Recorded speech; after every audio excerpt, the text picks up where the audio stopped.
and welcome to another episode of the Hey Girl podcast. We're your hosts, Bethany and Laurie Casagrande. And each week, we get to share with you stories from women of all ages and stages of life who are following Jesus right where they're at. Our prayer is that each story encourages you to run your race in your place. Okay, girls, in this week's episode, we have Jen Wilken. So I know Jen from doing a Bible study that I absolutely love, Women of the Word. Though she has many other that you can look up, that was something that totally transformed my Bible study time. And so again, if you're not already aware of her, you absolutely need to pause this, go look her up, order all of her stuff, and get on it. But what I'm most curious about right now is, Laurie, what did you write your notes on?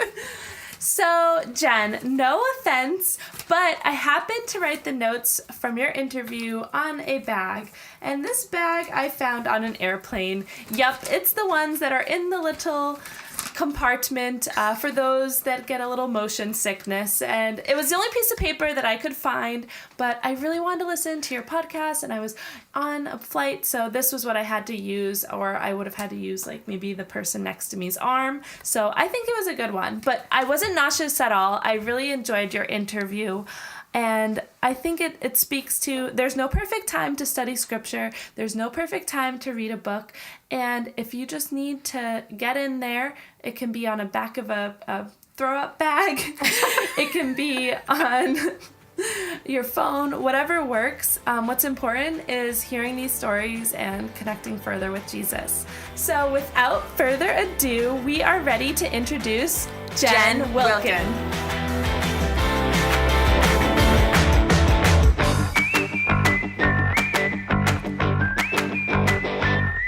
Well, girls, I am beyond excited to be sitting here chatting with Jen Wilken on the Hey Girl podcast. Welcome to the podcast, Jen. Oh, thanks for having me on. This is one of those moments for me where when I thought about starting a podcast, I was like, well, maybe my mom will come on. I mean, she has to love me, right? Right. To been on yet? Have you had her on? She has. Oh, so great. And this sounds like self-promotion, but seriously, girl, if you have time, you should listen to her story. I'm a big fan of my mom, but her episode and her bravery just blew me away. Oh. But this is one of those times when I'm looking face to face with someone that I've never met. However, I have read things that you have written. You wrote words and put them in books, and I read them. And it wasn't just something that I loved, though I did, but your ministry in particular has been something that has just fed my own relationship with Jesus, my digging into God's word, learning how to not just read it, but study it and understand it. I'm getting goosebumps because I'm feeling so thank you. Thank you. That's really encouraging to hear. It really is. I'll take all the encouragement I can get. Well, and I know we don't need to go into it all this moment, but I always want to pause at the beginning to tell listeners, listen, if you're listening, you're like, I don't think I've ever heard Jen Wilken's name before. You need to pause this episode and go get yourself a computer and do some Googling, find the books, order the books, and then come back. Because I am telling you, if you have not already looked it up, it's going to be something that blesses every single listener as well. I really want all the men listeners to go buy the Women in the Word. And just rip the cover off and then you're good. Exactly. It's perfect. Well, Jen, for those few people, maybe they know you as a speaker or teacher, but don't necessarily know your story of who you are. Could you take some time and just tell us a little bit about yourself? Sure. Yeah. I grew up in Texas. I never intended to be a career Texan, but it's starting to look like I'm going to be at this point. My hometown is Wichita Falls, which is on the Oklahoma border, a little garden spot. And I say that slightly ironically, but it was actually a great place to grow up. When I was about 8 years old, my parents divorced. Both lived in the same town. I could ride my bike over to my dad's house. So it wasn't as though, for being from what everybody loves to call a broken home, I still had a lot of contact with my dad and my mom, even after they divorced. But my mom was a single woman in the church at that point, and that can be a tough category to find your spot, especially when you're in the Bible Belt, where most churches are going to categorize you according to your marital status or your age or whatever when they're grouping you in a Bible study or in a class. And so we moved around a lot to different churches. I was saved as a child. I'm actually a Southern Baptist, and I have been for most of my life, but I'm kind of terrible at it because I don't have a date for when I became a believer. Like, I don't have a date to write in the front of my Bible. So, oh, no. Yeah, there's a little shame around that if you're in the wrong. They might have just kicked you out right then. Yeah, well, I've come to terms with it. I feel like, if you want to come at me, I'd probably say, well, I feel like I'm sort of living it out, but yeah, so I was little and then was raised, primarily by my mom, but also my dad, a very real presence. And so I attended church either with her at various churches that she was going around to or with my dad. And that put me into about 7 different denominations as I was growing up. Wow. And and so it was an interesting, like, I always think of myself sort of as a mutt in terms of my heritage in the Protestant tradition. But so I heard a lot of different preachers preaching behind a pulpit holding the same Bible and not all saying the same thing. By the time I hit college, I had a pretty well-developed awareness that they couldn't all be right, and wanted to know, how do I know then who it is that has sort of the line on truth? Headed into college and studied English because I loved it, but I also was determined. Now, don't miss the irony. I was determined that I was not going to be a teacher. I have a ton of teachers in my family, and I knew that with an English degree, that was my most likely trajectory. And so I got a business degree as well, and just swore, I will never teach. I will never teach. And because, it didn't make enough money, and I was kind of a big deal in my own head, and got out of college and then proceeded to teach for free for 15 years as a Bible teacher. Like a really great plan at the time. As an English major, began to think about the Bible, just in terms of like, wait a minute, the Bible is a book. And why is it that in the church, no one is treating it that way? They're treating it like it's magical or mystical, or they're not really, they're only referencing it in passing so that they can say whatever it is that they want to talk about. And just continually was driven more and more to want firsthand knowledge of what the Bible said so that I could love God with my mind. So I would know at least that what was being taught either aligned with what I saw in the text or not. And so out of that, my ministry goals, I guess, began to develop. But in college, I also met this really great guy named Jeff, and we got married and moved to Houston and had 4 children in 4 years. I'm not advocating for it. I'm just reporting on history, although actually we've loved it. And we were there for about 13 years. And then we moved up to Dallas a little over 10 years ago. And since then, we have been at the Village Church. And I'm actually on staff there now, working in the Village Church Institute. Yeah, that's about where we are at this point. My kids are now 22, 21, 19, and 22, 21, 20, and 18. And I've got 3 off of college actually together. And then, really? Oh yeah, heck yeah, why not? And then a senior in high school who is mutinously biding his time to leave us in August for the same college that the other 3 are at. So, wow. Talk me through. You met your husband in college. Yep. And so coming out of college, those years because 4 kids in 4 years, that's no joke. Yeah, no joke. What did life look like in that season for someone with this passion to study God's word and really dig in? Like, I sound like I'm joking, but like legitimately, yeah. This is the reality of this season of life with all of these littles running around. And what does it look like to really study and teach God's word during that time? Yeah, it definitely looks different then than it does now. But for me, the teaching thing was pretty much, the only way I can describe it is like a compulsion.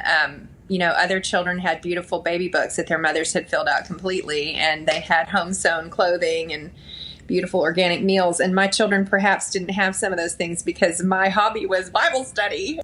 So I did. I filled nap time and nighttime with that. And I didn't teach. I started, attending Bible study when my first child was born. So it took me a little while to actually begin teaching. And then for a long time, I didn't write my own curriculum because, good heavens, when was I going to do that?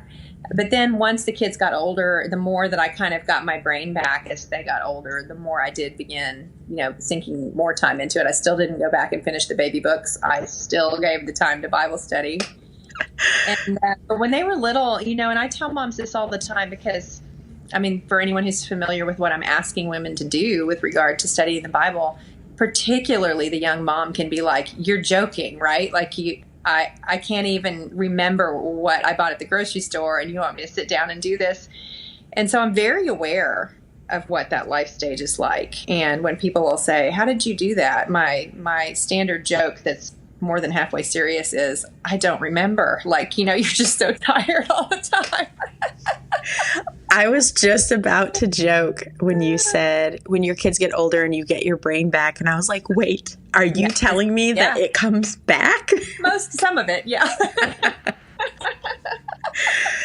Enough to start thinking of outside the box. Yeah. And so, it did look different when they were little. It was definitely more stolen time. I think for the typical woman who maybe isn't looking to teach like I was, just finding whatever time you have and using it in a way that is building towards something, and instead of just how we tend to be just like, oh my gosh, I have 5 minutes, I'm going to read something that makes me feel a certain way, but to instead just go, I'm going to read the book of John. And if I only have 10 minutes today, I'm going to read the next section in the chapter that I stopped in yesterday and do something that just has some structure to it, but can be really, low demand on, like, I'm not asking you to draw major conclusions. Maybe just kind of let it get under your skin a little during those years. Maybe just listen to it when you're stealing an exercise moment or something like that, or when you're in the car. But it is tough when your kids are little. It is.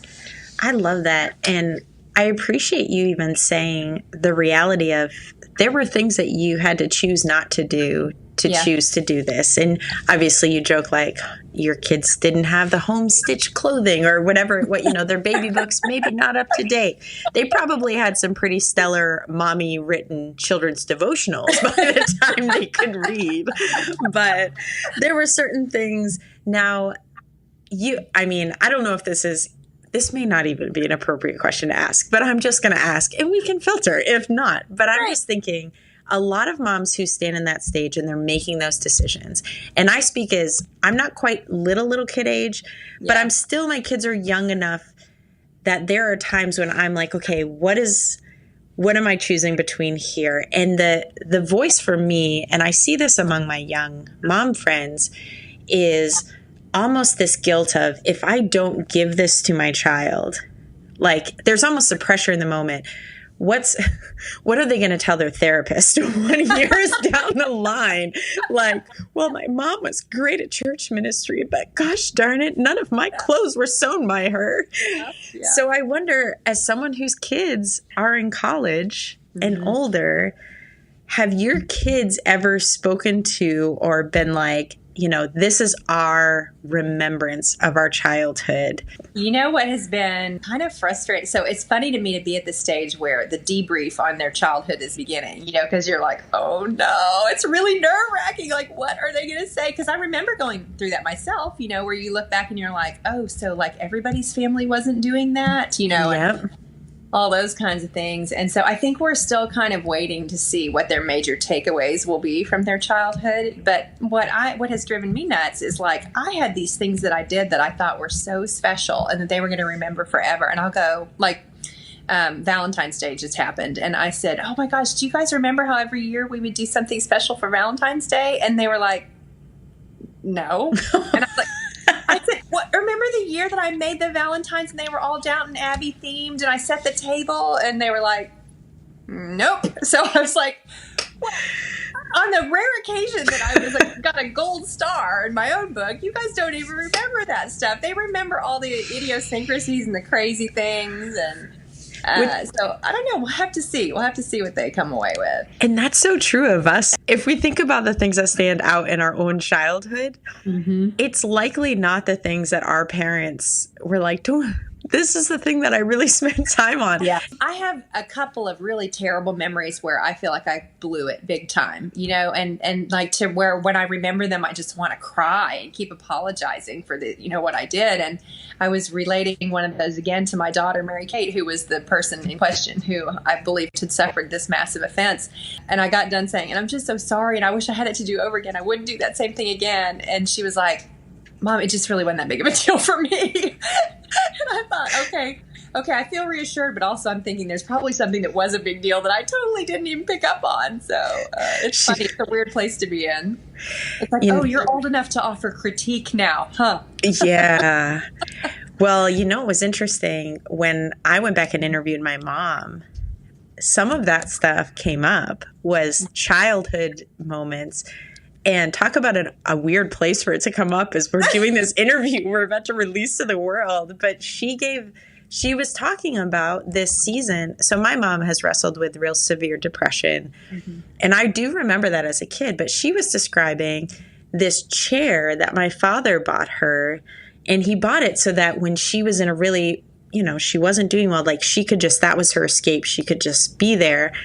And she describes this as this guilt as a mom, like, gosh, I'm just sitting here and I'm not doing all these things. And I just had this aha moment as her daughter. And I was like, Mom, I literally, every single memory I have of that chair is you in God's word. Like I've literally shared in my testimony that the reason I have such a love for God's word is I'll get all choked up saying it, but like every morning I would come down, or if I woke up in the middle of the night to get a drink of water, I'd come down and you were there, like always with Bible and the daily bread and your journal. And I was like, I never connected that with you being sick or not showing up. It was always that, gosh, my mom loves Jesus so much. Like, I hope that I love him that much someday. And she has that captured on a recording. It's on the internet. We kept it in. His mom in the world. I'd be like playing that on loop in my car. Can we just keep repeating this moment? But it's a good reminder to us as moms. But I guess it's so good to hear that, because when we talk about studying God's word, it's one of the things I really appreciated about when I've done your studies is I feel like you do a very good job of speaking to all seasons of life. Like, listen, there's going to be some of you who are like, you just have all the time in the world to dig in and awesome, like go for it. But there are going to be some of you that your season of life looks differently. And the point is, like, do something, like find those spaces, do something. And so I appreciate that truth is part of your own story. 4 kids under 4, there were seasons where it was just... Yeah, there are definitely seasons. Well, and I think of it like, it's like exercise, right? So like I had the flu a few weeks back. In fact, I'm trying really hard to not cough all over your recording. I've still got this lingering cough. But so I'm a walker. I usually walk for exercise, and I had gotten really good about staying in a rhythm with it. And then I was down with the flu and I quit walking. So that season is over and it's time for me to start walking again. And I just feel like, no, sitting feels right. So I think we can be that way too with seasons of life where you're in a season where you don't have the time to give to Bible study like you might want to, or like you might feel like you should. But then you develop such a pattern of only managing to the small amount of time that you have that you can be unaware that season has changed and you do actually have more time. And I think that's a trick for most of us is our discretionary time goes through a period of expansion again, is to be reminded, oh, wait, I really do want to give time to this. This is exercise. It's worth doing. And then to give a little more time when we can, because we need to have given more time during the times when we have it so that we can sort of coast on that a little during the times when we don't have a lot of time. Oh, yeah. I love that term, discretionary time. I wonder if you even know from your own looking back, if there are times that stand out for you as that transition into, okay, wait a second, things have kind of changed here. I need to recalibrate where this discretionary time is going. For sure. Yeah. I mean, especially like when they all started going to school every day and it was just me here all day long. Now, obviously, I wasn't going to spend all of that 6 or 8 hours in deep Bible study. Well, actually, what? No, there were times where I had to. If I was teaching something, I would spend as much of it as I could. But it could be easy to say, oh, I'm just going to take a little time for me. And I mean, we love me time. We're all about talking about where's my me time. And the reality of a young mom is me time is actually not a thing, right? Me time is a thing where you're like, oh, I guess that's 5 years from now. And then when you get it back, it feels so great that sometimes you can forget, oh, I should probably allocate a little of this to some other profitable things besides just sitting around and lounging and enjoying my phone or whatever it is. Oh, yeah. Which there's nothing wrong with some of that, but it's just keeping it all in the right spaces. Amen. So let me ask you this. This is your season of life. You mentioned you got 3 in college and 1 still in high school. So that 1 still at home then? Yes, just for a little while longer. So what does life look like for you right now?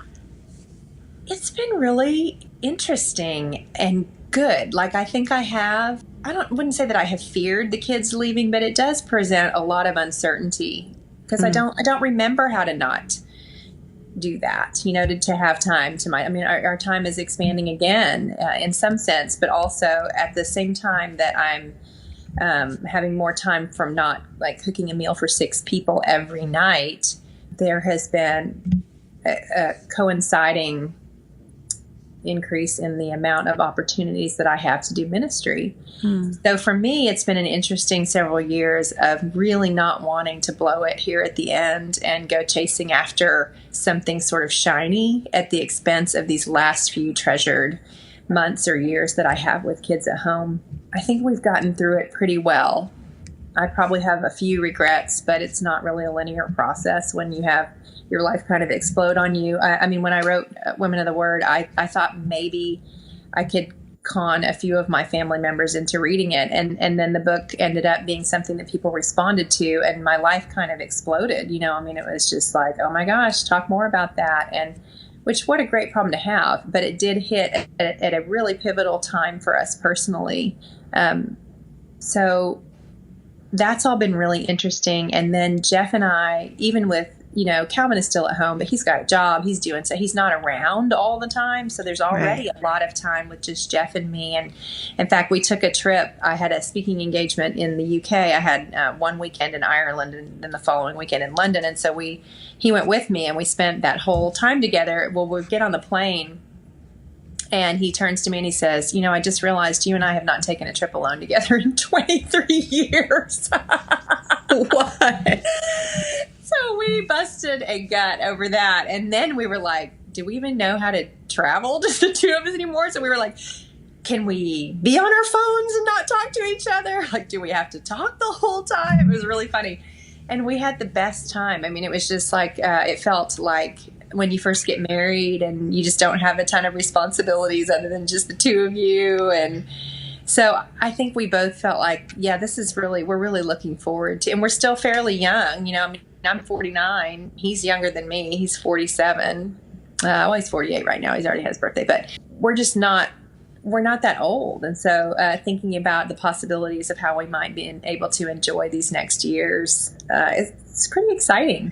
I really like him. Like, I've always known I liked him, but then after we took that trip, I'm like, no, I definitely still really like you. If this were a ceremony, you'd still get the rose, my friend. Still would get the rose, yeah. I love it. Oh, so I just appreciate the positive excitement towards, okay, we're entering a new season. Our last one's about to fly. Yeah.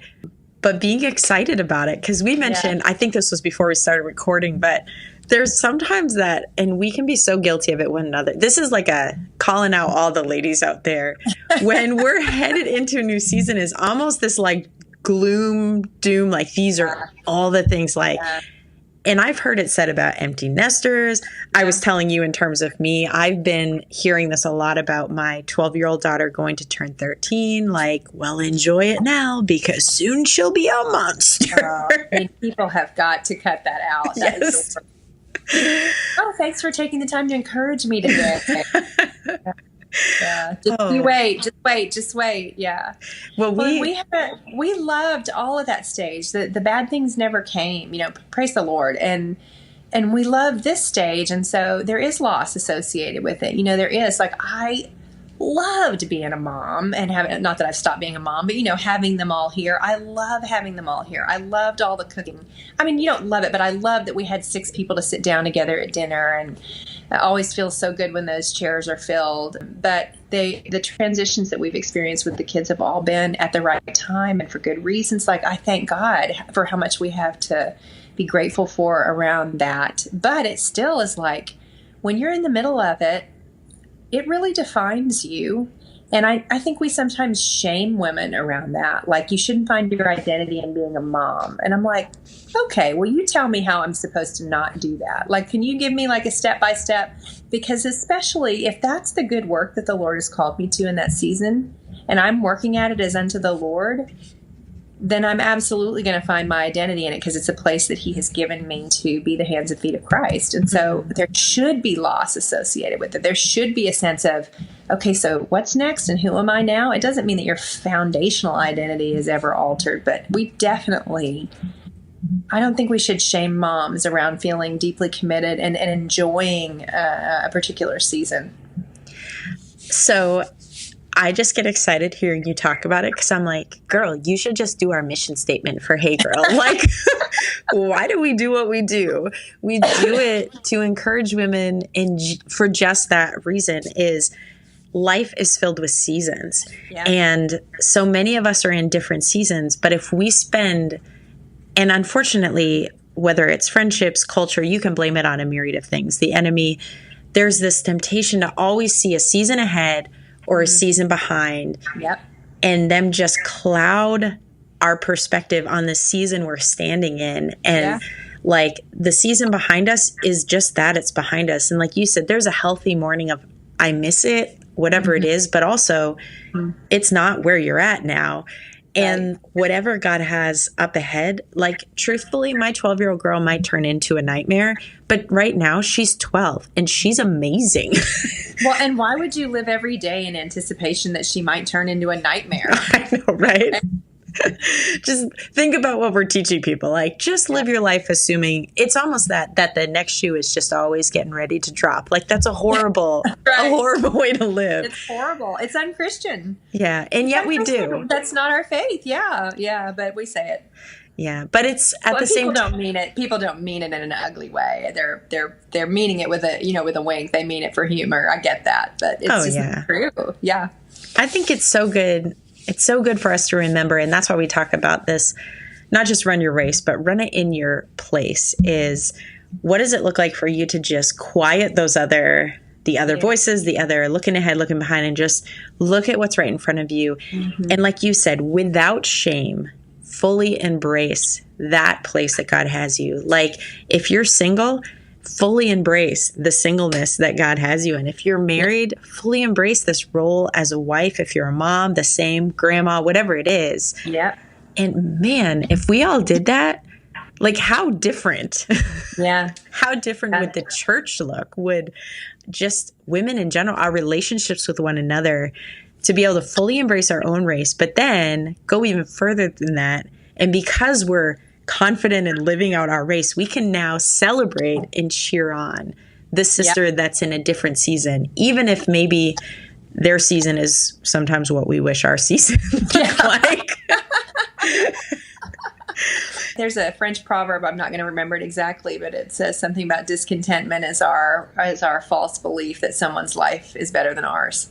That we always look to someone else's life and think, well, they've got everything going well. But if you knew, every life has joy and pain, and our family's no different. We have our own set of hard things that we deal with and our own set of joys, and that's the way each family is.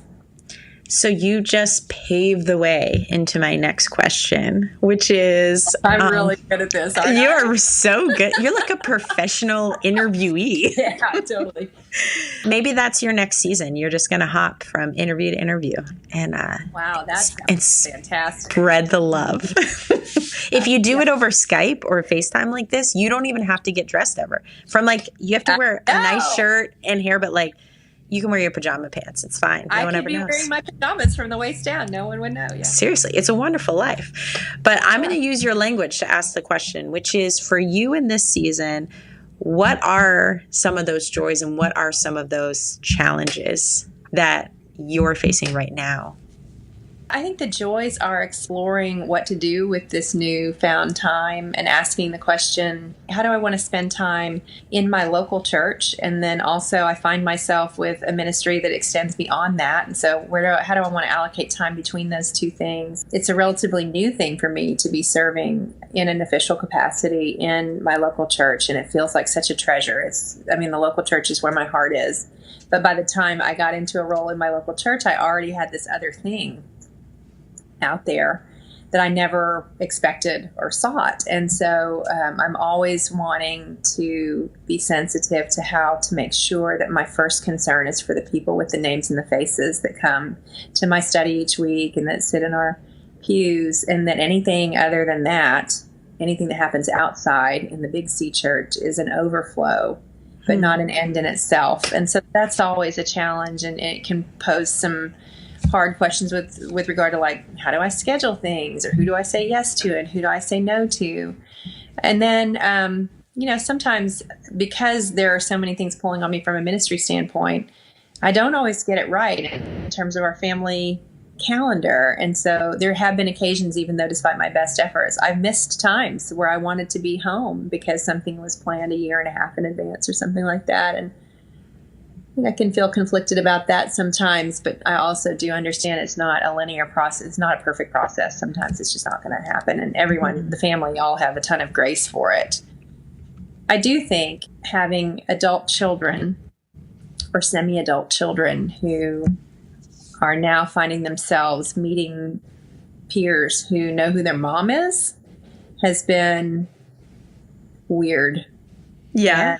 On the one hand, I think they're kind of like, they're definitely like, oh, Mom, it made me feel proud of you. And then on the other hand, I think they're thinking, and I'm really not sure where to file that away. And I don't think any of us are. And they happen to be at a college where I've done a lot of speaking. So more perhaps than elsewhere, my name would be a little bit more known. And so that's all felt. We don't, I don't love it. I don't want my children to be scrutinized because they're my children. I just want them to be their own selves. Have seen my own pastor navigate these hard things. He has a very high profile, much higher than anything that I have. And so I've tried to watch and learn how he's dealt with that. But it feels potentially hard and a little hard already. But also I feel like if we can all keep in good communication with one another, and the kids know, hey, I don't have a special expectation for you around any of this. Just go be you, that we'll get through it. Yeah, and then I think the other thing is just watching parents age, my parents and my husband's parents, and I want to honor them through their old age. So even though my children are leaving, that is an increasing, potentially, depending on how their health holds up, at any moment, it's an increasing demand on time, or I want to at least be available. And then I also want to be a good student of the aging process. Like, I just really want to learn and be empathetic. They are all gracefully aging. They're not hard old people, where you're like, why are you so cranky? That's not what we got. We got wonderful parents. But, age is the slow relinquishing of our personal freedoms. Aging is. And I want to do that well. And so I'm watching their example. And it's hard to watch. These are people that you love, and the parent-child relationship changes so much as you move into these years. So those are things I'm thinking about. I feel you on that last one. We actually 4 years ago now, we bought a house to have Andy's parents come and live with us. So my in-laws live in the home with us. Yes. There was a shorter season. My parents needed kind of temporary help just with housing while they were kind of in between things. And so there was a season, and we still joke about it to this day, but where my parents were living in our house, his parents were living in our house. And it was around that same time that my husband was transitioning from a ministry and was not working. Like, he had not started his new thing. He was in between So literally none of them were actually working outside the home, but I was the youth pastor at our church. And so in the mornings I'd come down and they're sitting around the kitchen table sipping coffee are the in-laws, my parents, my husband, and kind of the running joke was, do a good job, honey. Like, we're all counting on you. Were you like, somebody better unload the dishwasher before I get home? I know, right? Somebody better do the laundry. But it has been, and I don't know, obviously you've traveled, so you understand, like, the culture where we live is so different from where you live. Yeah. But I know where we live, people look at us like we have two heads. When I was like, yeah, my in-laws live with us. Uh-huh. They're like, oh, as in you have an apartment? I was like, no, they live like in our house. Yeah. And they just have this, how do you do that? And are you hillbillies? Like, why is that happening? Yeah. Mm-hmm. And so no offense to the hillbillies out there, by the way. You just offended all my hillbilly listeners, Jen. They're a major population in our downloads. Just kidding. They don't have Wi-Fi. They're not going to like that. They're definitely done now. We would like to send a public apology too. Yeah. I love being able to tell people what a gift and teaching opportunity it's been for me. And for me, my kids they have a few years left at home, and getting to see them have the opportunity to live in the same home as their grandparents and things that other kids don't necessarily have. And it's real life, right? Like, sometimes it's beautiful, and other times I'm sure my kids would be like, hey, it'd be awesome if I didn't have this many adults watching everything that I do. But yeah, I just think, and I wrote it down, I love that line, being a good student of the aging process. I think that's such a good thing for me to think about as I'm with my parents, because my parents, though they don't live in our house, still move just down the street. So they live real close. Yeah. And then my in-laws actually in our house. So when they're listening to this now, they're going to start being paranoid about how they age. So I'm like, I'm going to start being a real good student of how you do this. I love it. Obviously, you're well known for the Bible studies and things, but I would love to ask in this season, what does it look like for you to grow in just your personal relationship with Jesus? What does that look like on a daily basis for you? I have a highly unspiritual answer for this. I actually get asked this a lot. People want to say, I know you're teaching and, preparing Bible studies, but what's your thing that you do just for you? And I don't make it a demarcation between those two. For me, the preparation that I put into teaching, think of it this way. If you're wondering what level of accountability do I need to stay in the scriptures? And you're like, I know, I'm going to make my husband my accountability partner, and he'll ask me if I've read the Bible. Well, apparently what I need is several hundred women showing up to listen to me once a week in the scriptures. So I really don't separate my time that I spend doing the thing that I love to do and have a separate category of like devotional time, because to me, the time that I'm spending preparing and teaching, there is a heavily devotional element to it. I mean, it draws me into worship to study the scriptures and to learn them. So don't have two separate categories. See, I actually appreciate that, because I think there's such a beauty when you're doing something that God has designed you, like He's put that love in you, obviously, and drawn you into the Word, and for you to actually meet Him in that place and not have to make it, well, this is the thing I do, so then I have to create this whole other space. Yeah. It's not work for me. It's just, that's who I am. And I mean that, even with the kids and all the years of me acting like a possessed crazy woman with all my free time, quote, air quote, free time, they, my kids are great. They really do understand. They didn't get the mother who does the Pinterest party, although those moms are awesome. They got the weird mother who is a Bible study teacher, and that's their mom. Like, they didn't miss out on something else. That's the mom that the Lord had for them. And so, well, they did have special Valentines, and they did. Well, for all they know, they didn't. Ungrateful wretches. Oh, well, no, I appreciate that answer. So I have one more for you then. We're going to just swing the pendulum. So, Jen, what I really want to know, it's not how you study the Bible. I read your book. I get it. What I really want to know is, what is the most superficial thing about you? There are so many superficial things, but I'm going to choose a particularly stupid one. I am crazy about my dogs.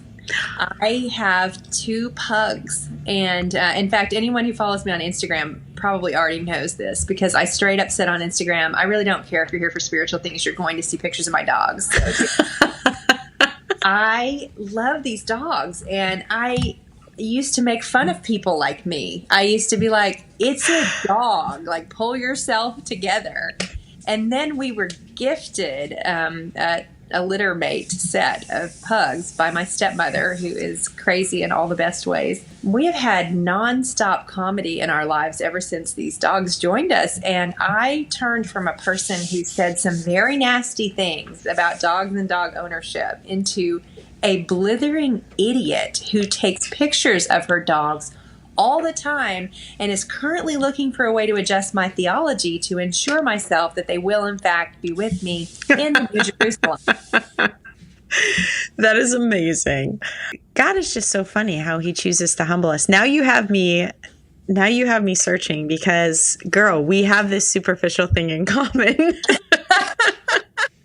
I think that pugs are just naturally hilarious dogs. I don't have a pug, but let me see if I can show you this. Can you see my baby in here? Oh, I love your dog so much. I know. So her name is Fenway because she's a Boston dog. Gotcha. So I'm worse than you, because I didn't just judge people who like love their dog. I judged the I don't know, hoity-toity dogs, like and then here I am walking in like rich suburbia outside of Boston with my golden doodle. Yeah, your full-bred dog. Oh. That you clearly didn't get from the rescue place, right? I definitely did not rescue this dog. And you're trying to adjust your theology to make sure your dogs are in heaven with you. I'm trying to somehow find a way to avoid people knowing, like, try and make it sound like when I tell her story that we really did rescue her. Like, no, we're good people. But I'd be like, what? I'm a dog walker. It's my job. I'm watching this for these people. Yeah. They don't care about self-absorbed people. Yeah. I had a moment recently. I drive like a black SUV because the dog isn't enough. So I had my black SUV. I was pulling up to drop off my daughter. So I had my golden doodle, head out the window. I have my like long trench puffer winter coat, and I had a Starbucks in the cup holder, and I just like put the car in park and immediately messaged my girlfriend, and I was like, I'm a sellout. What have I become? Who is this woman? I was like, I have everything I said I would never be, and here I am. I was like, the worst part is I don't want to give up any of it. I love my winter coat, and I love my golden doodle. Yeah. Well, this has just been so much fun, Jen. It was nice to hear more of your story, learn more about where you came from, and just, again, so appreciative of your ministry, the work that you do, and just how it's impacted my own life, and I'm sure many of our listeners. Oh, well, thanks so much for having me on. It was really fun to get to talk to you.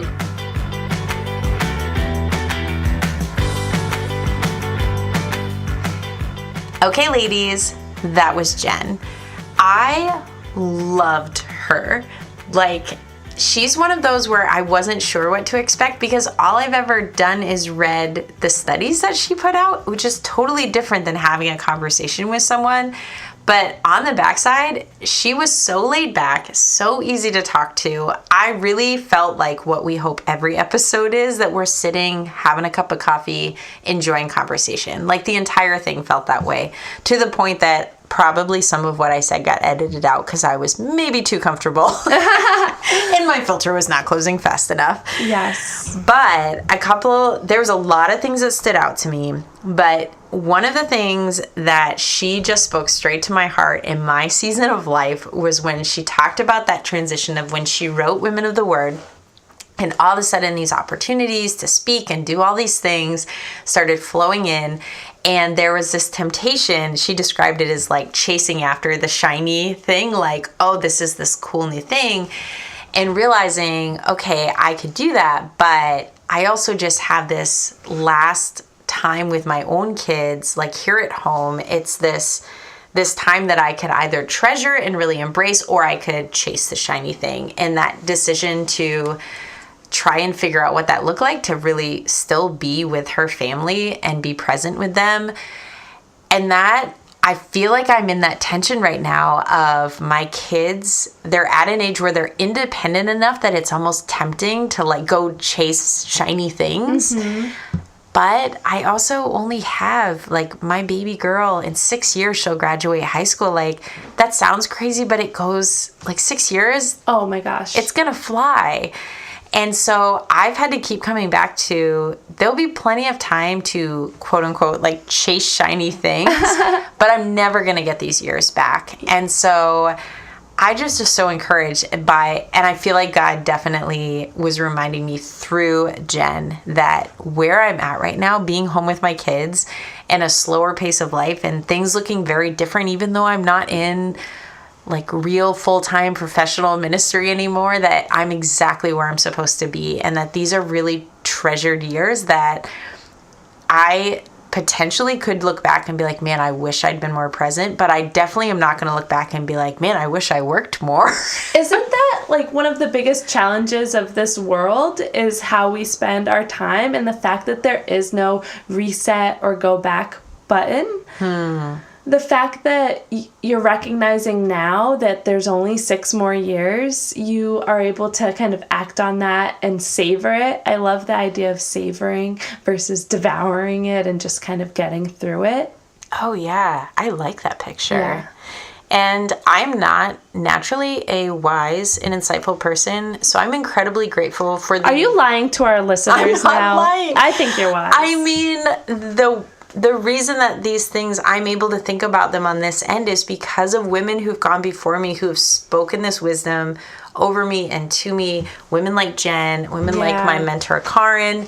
Like, I just feel like I'm getting to live the benefits of them being willing to turn around and be like, hey, just so you know, like, here's something that I've learned along the way, which is just awesome. Yeah, Jen talked about this discretionary time and having some guilt on how to spend time, and I definitely feel like I'm in that place because I don't have kids yet, so I think that's a great place to invest your time. But there's days, and I know this might be tough for other people that are always running, but there's days like today, I didn't really have any plans, and so it was like, okay, I could exercise, I could spend time with a friend or family member, I could hang out with my dog, I could just lounge, and I wasn't sure like what is the right thing to do, and feeling some like guilt of when you choose one thing, you're not choosing another.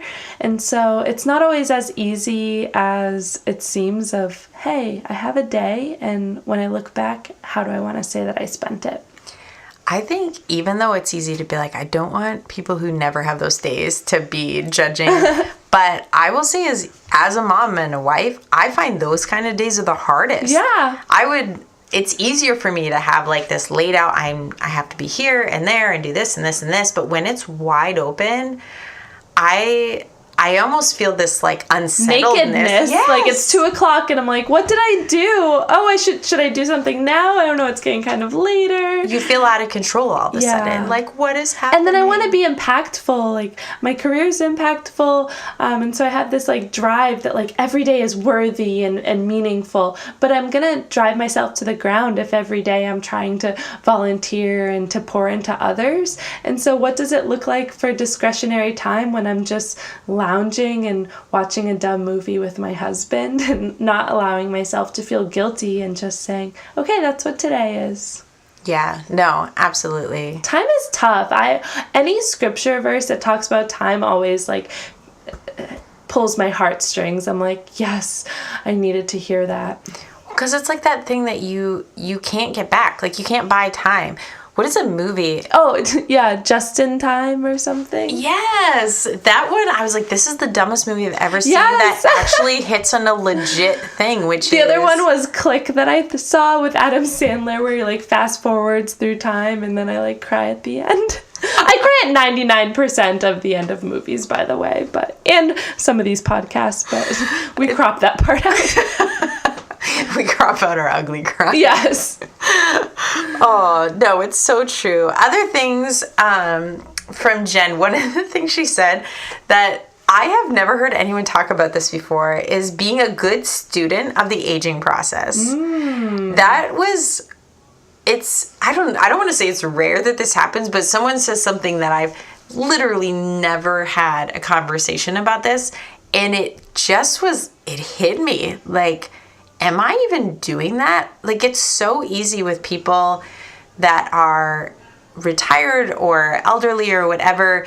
Like, I love gleaning wisdom, and I'm a huge proponent of, you need to have people well beyond you in years that you're learning from, but I've never before thought about this idea of learning from them the aging process. Like, how do you age gracefully? And I think our culture encourages us to hold on to youth with everything that we can. So to think about being graceful and embracing the aging process, that's pretty beautiful. yeah. And just that, what did she describe as aging is the slow relinquishing of personal freedom. I don't want to give up my personal freedoms. And how do we do it in a way that's like God honoring? And so anyways, that has me on just like totally new wavelength when I look at people who are beyond me in years and just glean from them, how are they doing this well? And what can I learn from that? Because I don't want to be a curmudgeon. I don't want to get older and, go from being like, yeah, whatever, smiles and fun, to just complaining about all the parts of aging. Even like as a woman, I don't want to just sit and complain about the new wrinkles or the body parts moving in the wrong direction. I don't know, whatever happens when you age. I was actually in the Villages in Florida recently, and the Villages is the size of Manhattan, and it's an elderly community, so everyone is 55 and older. And so I felt really young for like a few days. Like I'm getting up there. No, I'm medium. But to think about that they're kind of enjoying this life that they have down there, that they've built with others in a similar age group as them, and they're sharing their stories, and it's just a beautiful picture. We need more of that. And I absolutely want to expand what I'm looking, when I look at people beyond me in years, not just about the wisdom that they glean, but learning about how are they aging.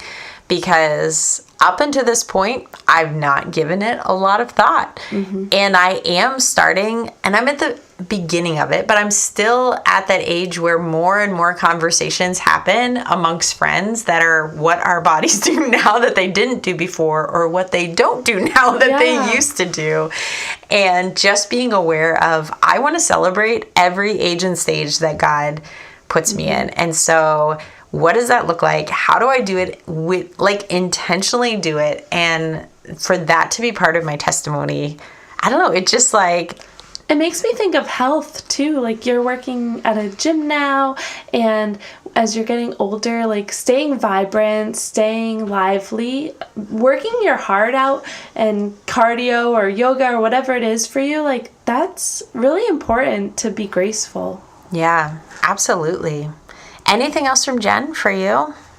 On your I am vomit also bag? obsessed with my dog, and I know you are too. So pugs or labradoodles, is that what Fenway is? She's a golden doodle, but you didn't hurt her feelings. Oh, no, she doesn't even know what she is.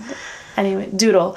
And then my dog is just a mutt completely. But yes, gotta love our doggies. They help us to have tough days and good days. It made me feel pretty good about my dog loving when she said that she's trying to morph her own like theology to make sure that her dogs are in heaven. Like, I was like, this is my new best friend.